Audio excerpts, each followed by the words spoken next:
Hi guys, good morning everyone. और आप लोगों का बहुत बहुत स्वागत करता हूं मैं रितेश आपके अपने चैनल झारखंड एजुकेशन हब में।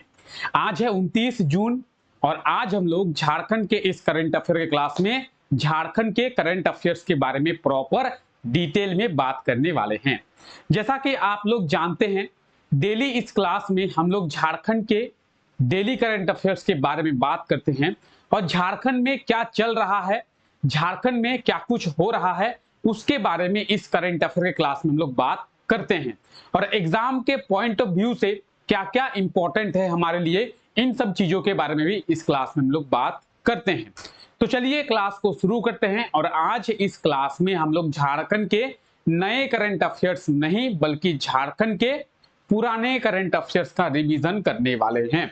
अप्रैल 2023 के झारखंड के कुछ करंट अफेयर्स का रिवीजन हम लोग करने वाले हैं। क्यों करने वाले हैं? क्योंकि हमारे पास नए करंट अफेयर्स नहीं है। झारखंड में अभी कुछ नया हो नहीं रहा है जो आपके लिए एग्जाम के पॉइंट ऑफ व्यू से इंपॉर्टेंट हो। वैसे होने को तो बहुत कुछ हो रहा है, हर दिन कुछ ना कुछ हो रहा है, लेकिन वो सब चीजें हमारे मतलब की नहीं है। हम लोग टू द पॉइंट बात करेंगे, जो चीजें एग्जाम के पॉइंट ऑफ व्यू से हमारे लिए इंपॉर्टेंट होगा। ठीक है, तो वैसा कुछ नहीं हो रहा है जो एग्जाम के पॉइंट ऑफ व्यू से इंपॉर्टेंट हो। इसीलिए इस क्लास को बर्बाद ना करके हम लोग अप्रैल महीने के कुछ करंट अफेयर्स का रिवीजन कर लेंगे, ताकि झारखंड के इस करंट अफेयर क्लास में हम लोगों को कुछ ना कुछ देखने को जरूर मिले। जो लोग अप्रैल के पहले से जुड़े हुए हैं उन लोगों का ये जो क्लास होने वाला है, ये क्लास प्रॉपर रिवीजन का क्लास होने वाला है। लेकिन जो लोग नए जुड़े हैं, अप्रैल के बाद मई के महीने में जुड़े हैं, जून के महीने में भी बहुत लोग जुड़े हैं, तो उन लोगों के लिए ये जो क्लास होने वाला है ये झारखंड का नया क्लास होने वाला है। उन लोगों को कुछ ना कुछ नया जो है देखने को मिलेगा, क्योंकि वो लोग अप्रैल के महीने में थे नहीं, तो उनको इस करंट अफेयर के बारे में पता नहीं है। तो उन लोगों को प्रॉपर कुछ नया जो है वो मिलने वाला है। तो चलिए क्लास को शुरू करते हैं और देखते हैं क्या कुछ नया है, क्या कुछ खास है हमारे लिए। अगर आप लोग इस क्लास के पीडीएफ को डाउनलोड करना चाहते हैं तो पीडीएफ को डाउनलोड करने के लिए आपको हमारा टेलीग्राम चैनल जो है वो ज्वाइन करना होगा। झारखंड एजुकेशन हब के नाम से आपको टेलीग्राम चैनल मिलेगा और उस टेलीग्राम चैनल को आप लोग ज्वाइन कर लेंगे। और इस टेलीग्राम चैनल पे आप लोगों को डेली क्लासेस के पीडीएफ तो मिल ही जाते हैं, साथ ही साथ notifications, updates, details, in fact Jharkhand की वैकेंसी डिटेल्स भी आपको वहां पे मिल जाती है। तो आप लोग टेलीग्राम को एक बार ज्वाइन कर लेंगे, डिस्क्रिप्शन में आप लोगों को लिंक मिल जाएगा। ठीक है, तो चलिए करंट अफेयर के क्लास को शुरू करते हैं और देखते हैं क्या कुछ खास है आज के इस क्लास में। झारखंड के किस जिले में कृषि विज्ञान केंद्र का निर्माण जो है वो किया जाएगा? Agriculture science centre. ठीक है, एग्रीकल्चर साइंस सेंटर, कृषि विज्ञान केंद्र, इसका निर्माण झारखंड के कौन से जिले में किया जाएगा? तो इसका जो निर्माण है वो झारखंड के हजारीबाग जिले में किया जाएगा, कृषि विज्ञान केंद्र का निर्माण। ठीक है, ऑप्शन डी जो है इसका बिल्कुल सही आंसर हो जाएगा। ठीक है, अब आइए बात करते हैं भारतीय कृषि अनुसंधान परिषद किसके द्वारा। तो आप इस नाम को याद रखेंगे, भारतीय कृषि अनुसंधान परिषद के द्वारा हजारीबाग जिले में कृषि विज्ञान केंद्र का निर्माण जो है वो किया जाएगा। इसका जो निर्माण है हजारीबाग के बरही ब्लॉक में किया जाएगा और इसका नियंत्रण बिरसा कृषि विश्वविद्यालय के द्वारा किया जाएगा। किसके द्वारा? बिरसा कृषि विश्वविद्यालय। ठीक है, क्या समझे आप लोग? एक बार चीजों को देख ले। भारतीय कृषि अनुसंधान परिषद के द्वारा हजारीबाग जिले में कृषि विज्ञान केंद्र एग्रीकल्चर साइंस सेंटर का निर्माण किया जाएगा। हजारीबाग के बरही ब्लॉक में इसका निर्माण किया जाएगा और इसकी जो देखरेख है, इसका जो नियंत्रण है, किसके अंडर में होगा? तो इसकी देखरेख की बात करें या फिर इसकी नियंत्रण की बात करेंगे, बिरसा एग्रीकल्चर यूनिवर्सिटी, बिरसा कृषि विश्वविद्यालय जो कि रांची में है, उसके द्वारा किया जाएगा। अभी हम लोग कल ही के क्लास में देखे थे बिरसा कृषि विश्वविद्यालय का स्थापना दिवस मनाया गया है। तो एक बार आप लोग कमेंट करके जरूर बता दें कि बिरसा कृषि विश्वविद्यालय के स्थापना दिवस कब मनाया गया है और कितनावा, ठीक है, कौन से नंबर का स्थापना दिवस मनाया गया है। साथ ही साथ आप लोग कमेंट करके जल्दी जल्दी आंसर देंगे कि बिरसा कृषि विश्वविद्यालय यानी बिरसा एग्रीकल्चर यूनिवर्सिटी की स्थापना कब किया गया था। ठीक है, चीफ गेस्ट के रूप में इसके स्थापना दिवस में कौन शामिल हुए हैं। तो चीजों के बारे में जो जो आपको पूछा गया है आप लोग कमेंट करेंगे। क्या क्या, बिरसा कृषि विश्वविद्यालय की स्थापना कब की गई है, हाल ही में बिरसा कृषि विश्वविद्यालय का स्थापना दिवस कब मनाया गया है, इसके स्थापना दिवस में चीफ गेस्ट के रूप में कौन शामिल हुए थे, और कौन से नंबर का स्थापना दिवस जो है हाल ही में मनाया गया है। तो एक बार इन सभी चीजों का आप लोग कमेंट करके बताएंगे। अब देखिए हम लोग किस चीज के बारे में बात कर रहे हैं, हम लोग बात कर रहे हैं किस चीज के बारे में, तो कृषि विज्ञान केंद्र की, एग्रीकल्चर साइंस सेंटर की। इसका निर्माण क्यों किया जाता है, तो जो भी किसान है, किसानों को मौसम की सटीक जानकारी देने के लिए, किसानों को मौसम की सटीक जानकारी देने के लिए जो है कृषि विज्ञान केंद्र का निर्माण किया जाता है, ताकि किसान जो है वो जब खेती करेंगे तो उनके पास मौसम की भी जानकारी होनी चाहिए। ऐसा नहीं है कि वो लोग खेती किए और इतनी जोर से बारिश हुई उनका फसल बर्बाद हो गया। ऐसा नहीं कि वो खेती किए और बारिश ही नहीं हुई फसल बर्बाद हो गया। तो खेती करने के लिए अनुकूल बारिश की जरूरत होती है, अनुकूल वर्षा की जरूरत होती है। ठीक है, अब उनको इसकी जानकारी कैसे मिलेगी कि बारिश बहुत तेजी से होगी, बारिश होगी कि नहीं होगी, तो इसकी जानकारी देने के लिए ही कृषि विज्ञान केंद्र को खोला जाता है। अब आप बोलेंगे सर ये झारखंड का पहला कृषि विज्ञान केंद्र है। नहीं, झारखंड के ये पहला कृषि विज्ञान केंद्र नहीं है, इसके पहले भी झारखंड में कृषि विज्ञान केंद्र खोला गया है। फिलहाल हाल ही में रिसेंटली गिरिडीह जिले में जो है खोला जाएगा, सॉरी हजारीबाग जिले में। ठीक है, हजारीबाग जिले में खोला जाएगा। अब देखते हैं कहां कहां पे है। लोहरदगा में ऑलरेडी है, पलामू में ऑलरेडी है, सिमडेगा में है, गढ़वा में है, चतरा, सरायकेला, पश्चिमी सिंहभूम, जामतोड़ा, धनबाद, पाकुड़, दुमका, इन सब जिलों में ऑलरेडी कृषि विज्ञान केंद्र है। और इन सब के बाद अब जो है हजारीबाग में नहीं था, और हजारीबाग में इसका निर्माण किया जाएगा। कौन से ब्लॉक में, तो हजारीबाग के बरही ब्लॉक में। कहां पे, बरही ब्लॉक में। ठीक है, चलिए आगे बढ़ते हैं। तो भारतीय कृषि अनुसंधान परिषद, Indian council of agriculture research, जिसे ICAR के नाम से जाना जाता है, तो इसी के द्वारा इसका निर्माण किया जाएगा। और बिरसा कृषि विश्वविद्यालय, बिरसा एग्रीकल्चर यूनिवर्सिटी के द्वारा इसकी जो देखरेख है, इसका जो नियंत्रण है वो किया जाएगा। अब हजारीबाग की बात करेंगे तो ये आप झारखंड का मैप देख रहे हैं। ठीक है, अब झारखंड के मैप में आप कौन सा जिला देख रहे हैं, तो झारखंड के मैप में आप देख रहे हैं हजारीबाग जिला। कौन सा जिला, हजारीबाग जिला। अब हजारीबाग जिले की बात करेंगे कब, तो हजारीबाग जिले की स्थापना की बात करेंगे 1834 में। कब, 1834 यानी 1834। कब, तो 1834। चलिए लिखते हैं, पेन कहां गया, ये रहा पेन। 1834 में हजारीबाग जिले की स्थापना की गई थी। यहाँ पे टोटल अगर ब्लॉक की बात करें प्रेजेंट टाइम में, वर्तमान में यहाँ पे 16 ब्लॉक है। कितने ब्लॉक है, 16 ब्लॉक है। और इन 16 ब्लॉक में से बरही ब्लॉक में इसका निर्माण किया जाएगा। हजारीबाग जिले की बात करेंगे तो ये बिहार के साथ, कौन से राज्य के, तो ये बिहार के साथ अपनी जो सीमा है वो साझा करता है। आप देख सकते हैं, यह है कोडरमा, यह है गिरिडीह, यह कौन सा है, यह है बोकारो, यह है रामगढ़, यह है रांची, यह है लातेहार और यह है चतरा। तो आप देख सकते हैं किसके किसके साथ, चतरा के साथ, लातेहार के साथ, रांची के साथ, रामगढ़ के साथ, बोकारो के साथ, गिरिडीह के साथ और कोडरमा के साथ। इन जिलों के साथ हजारीबाग जो है अपनी सीमा को साझा करता है, साथ ही साथ बिहार राज्य के साथ अपनी सीमा को साझा करता है। हजारीबाग की स्थापना 1834 में किया गया था, 1834 में किया गया था। और हजारीबाग जो है नॉर्थ छोटानागपुर डिवीजन, उत्तरी छोटानागपुर प्रमंडल का हेडक्वार्टर कहां पे है, वो भी हजारीबाग जिले से ही, मतलब हजारीबाग जिले में ही है। ठीक है, आइए थोड़ा और बात करते हैं हजारीबाग के बारे में।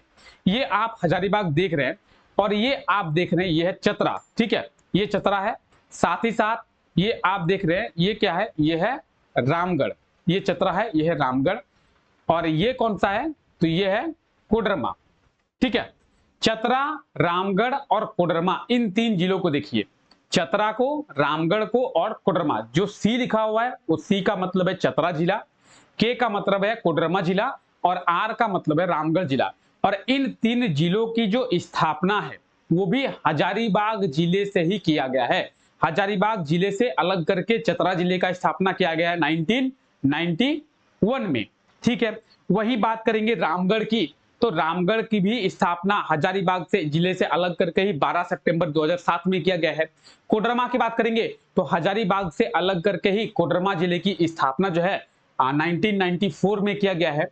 तो आप चीजों को याद रखेंगे, एग्जाम में क्वेश्चन पूछा जाता है कि चतरा जिले को किस जिले से अलग करके स्थापना किया गया है, या फिर चतरा जिले की स्थापना किस वर्ष की गई है। 1991 में हजारीबाग से अलग किया गया है। यानी चतरा भी पहले हजारीबाग का ही पार्ट था, रांची भी पहले हजारीबाग का ही हिस्सा था और कोडरमा भी पहले हजारीबाग का ही हिस्सा जो है वो हुआ करता था। ठीक है, आइए आगे बात करते हैं।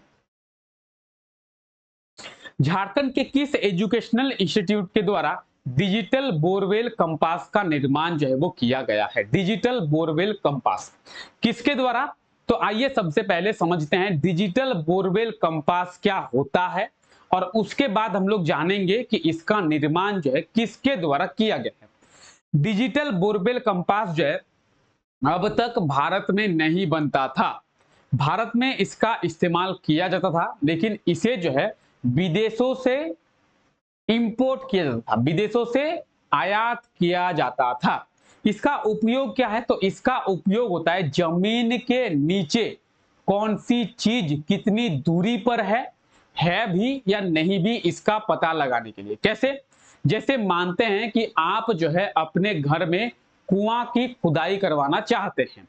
ठीक है, अब कुआं की जब आप खुदाई करना चाहते हैं तो उसके लिए इंपॉर्टेंट क्या है, उसके लिए इंपॉर्टेंट ये है कि आप जहां पे कुआं की खुदाई करना चाहते हैं वहां पे पानी होना चाहिए। अगर मान लेते हैं कि आपने कुआं खुदवाया, उसके लिए आपने 50-60 हजार रुपये खर्चा किए और कुआं खोदने के बाद आपको पता चले कि कुएं में पानी ही नहीं है, अंदर जो है पानी ही नहीं है, तो आपके 50-60 हजार रुपये बर्बाद हो जाएंगे, क्योंकि कुआं का तब तो कोई फायदा मिलेगा नहीं। तो डिजिटल बोरवेल कंपास के जरिए आप जो है जमीन के ऊपर से ही जमीन के नीचे पानी है, जमीन के नीचे कोयला है, जमीन के नीचे कौन सा मिनरल है, जमीन के नीचे लिथियम है, क्या है, साथ ही साथ कितने दूरी पर है, इस चीज का पता आप लगा सकते हैं। मानते हैं कि आपने डिजिटल बोरवेल कंपास यहाँ पे लगाया, आपको यहाँ पे कुआं खुदवाना है, आपने लगाया, आप देखें कि यहाँ पे 200 फुट बाद में पानी है, तो उतना तो कुआं खुदना पॉसिबल है नहीं, और कुआं अगर उतना खुदवाते हैं तो बहुत ज्यादा गड्ढा हो जाएगा, तो फिर आप उस जगह में कुआं नहीं खुदवाएंगे, कहीं और खुदवाएंगे। तो डिजिटल बोरवेल कंपास के जरिए क्या होता है, चीजों का पता लगाया जाता है, जमीन के अंदर के चीजों का। अब इसे जो है भारत में इसका उपयोग ज्यादातर मिनरल्स को पता लगाने में किया जाता है। मिनरल्स को कैसे, कोयला, कोयले का भंडार यहाँ पे है, हाँ है, कितने नीचे तक कोयले का भंडार है इसका पता लगाया जाता है। यहाँ पे क्या बोलते हैं, बॉक्साइट है, हाँ है, कितने नीचे तक बॉक्साइट है, कितना बॉक्साइट है। तो जो भी मिनरल्स है उनके पता लगाने के लिए डिजिटल बोरवेल कंपास का उपयोग जो किया जाता है। और प्रेजेंट टाइम में झारखंड में सबसे ज्यादा कोयले का पता लगाने के लिए, कोयले के भंडार के पता लगाने के लिए ही इसका उपयोग किया जाता है। बहुत ही इंपॉर्टेंट चीज है डिजिटल बोरवेल कंपास, अब तक झारखंड में नहीं बनता था, लेकिन आईआईटी आईएसएम के द्वारा इसका निर्माण कर लिया गया है। ऑप्शन बी इसका बिल्कुल सही आंसर हो जाएगा, आईआईटी आईएसएम जो कि धनबाद में है, उसके द्वारा डिजिटल बोरवेल कंपास का निर्माण कर लिया गया है। अब जो है भारत को या फिर हमारे झारखंड को इसका उपयोग करने के लिए इसे जो है इंपोर्ट नहीं करना पड़ेगा। ठीक है, इंपोर्ट नहीं करना पड़ेगा। आइए आगे बात करते हैं। तो आप ये देख सकते हैं डिजिटल बोरवेल कंपास कुछ इस प्रकार का होता है। एग्जैक्ट इसका फोटो जो है वो नहीं मिला है, लेकिन कुछ इसी प्रकार का होता होगा। इसके जरिए क्या होता है, तो इसके जरिए मेनली जमीन के अंदर कौन सा चीज है, कितनी दूरी पर है, कितना है, इन सब चीजों का पता जो है वो लगाया जाता है। ठीक है, और आईआईटी आईएसएम तो आप देख रहे हैं ये है आईआईटी आईएसएम, और आईआईटी आईएसएम की बात करेंगे तो आईआईटी आईएसएम के बारे में कई बार हम लोग इस क्लास में चर्चा किए भी है। आइए फिर से एक बार देखते हैं। 9 दिसंबर 1926, 9 दिसंबर 1926 में आईआईटी आईएसएम की स्थापना किया गया था। ठीक है, उसके बाद आईआईटी आईएसएम की स्थापना जब की गई थी तो उस समय केवल इसे आईएसएम का नाम से जाना जाता था, इंडियन स्कूल ऑफ माइंस के नाम से जाना जाता था। लॉर्ड इरविन के द्वारा इसकी स्थापना की गई थी। बाद में वर्ष 2016 में मांग बढ़ी और इसे आईआईटी का दर्जा जो है वो दिया गया।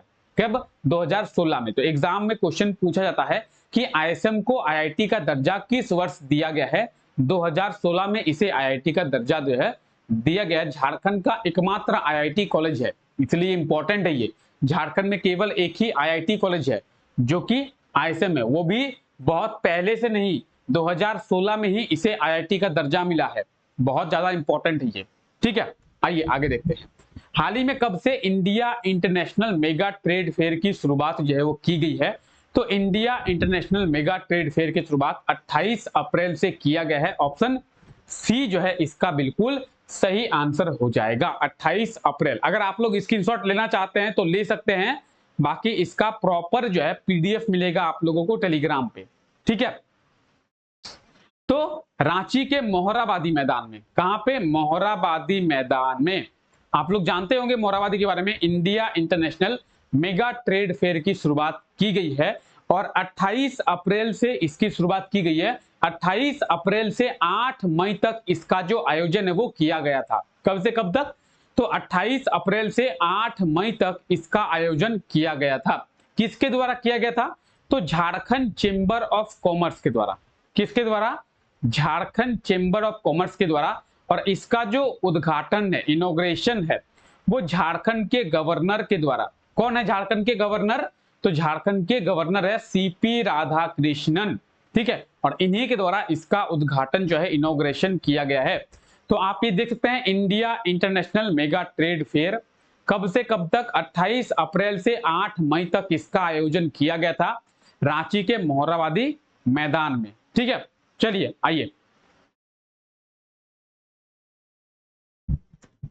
हाल ही में झारखंड का सबसे लंबा पुल का निर्माण किस जिले में किया गया है? झारखंड का सबसे लंबा पुल कहां पे? झारखंड का सबसे लंबा पुल, तो इसके बारे में एक अलग से वीडियो आप लोगों के लिए लाया गया था और उस वीडियो में सभी चीजों के बारे में आपको डिटेल में बताया गया था। झारखंड का सबसे लंबा पुल जो है कहां पे? तो दुमका में। कहां पे? दुमका में। कौन से नदी के ऊपर? मयूराक्षी नदी के ऊपर किया गया है। तो दुमका जिले में, झारखंड के सब कैपिटल दुमका में झारखंड का सबसे लंबा पुल का निर्माण जो है किया गया है, सबसे लंबा ब्रिज। ठीक है, ऑप्शन डी इसका बिल्कुल सही आंसर हो जाएगा, दुमका। आइए देखते हैं। तो आप ये आर्टिकल देखिए, Jharkhand longest bridge complete in Dumka, यानी दुमका में झारखंड का लॉन्गेस्ट ब्रिज जो है वो बनकर तैयार हो गया है। अब देखिए यहां से इंपॉर्टेंट क्या है, झारखंड का लॉन्गेस्ट ब्रिज, ठीक है, हैज बीन कंप्लीट। कहां पे कंप्लीट हुआ है? मयूराक्षी नदी पे। कहां पे?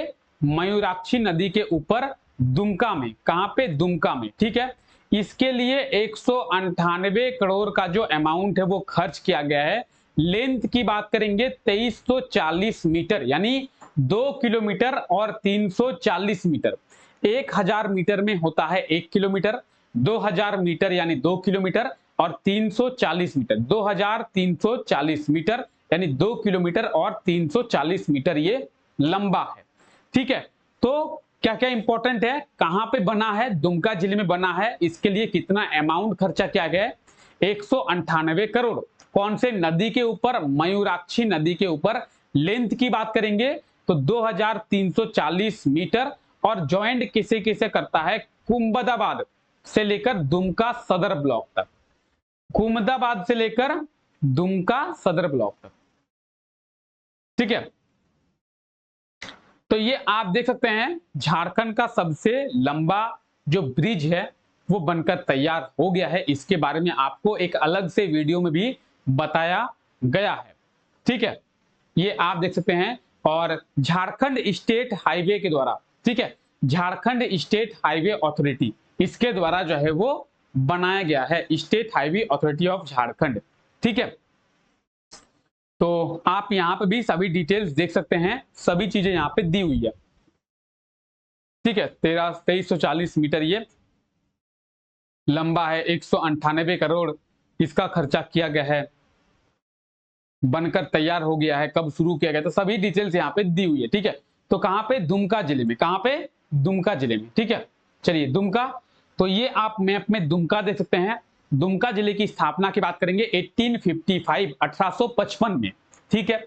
दुमका झारखंड की सब कैपिटल है, झारखंड की उपराजधानी है, ठीक है। 1855 में इसकी स्थापना की गई थी और 2 राज्यों के साथ ये, कितने, अभी हजारीबाग के बारे में देखें 1 राज्य और दुमका 2 राज्य, यहां से आप देखेंगे पश्चिम बंगाल, यहां से आप देखेंगे बिहार, ठीक है। 2 राज्यों के साथ और झारखंड के 5 ब्लॉक, झारखंड के कितने ब्लॉक, 5 ब्लॉक, ठीक है।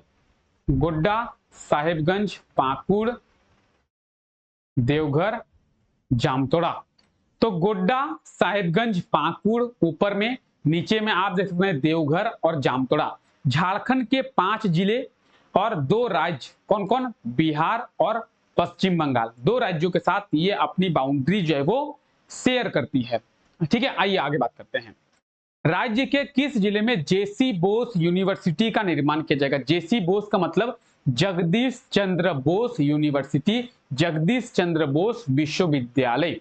अब जगदीश चंद्र बोस विश्वविद्यालय का निर्माण कहां पे किया जाएगा? तो इसका जो निर्माण है वो गिरिडीह जिले में, कहां पे, गिरिडीह जिले में किया जाएगा। अब देखते हैं कहां पे क्या किया जाएगा। देवघर में दुर्गा सोरेन विश्वविद्यालय का निर्माण किया जाएगा, देवघर में। देखिए चीजें याद रखिए, इन चीजों का निर्माण किया जाएगा, कौन कौन से विश्वविद्यालय का, दुर्गा सोरेन विश्वविद्यालय यानी दुर्गा सोरेन यूनिवर्सिटी देवघर में, ठीक है।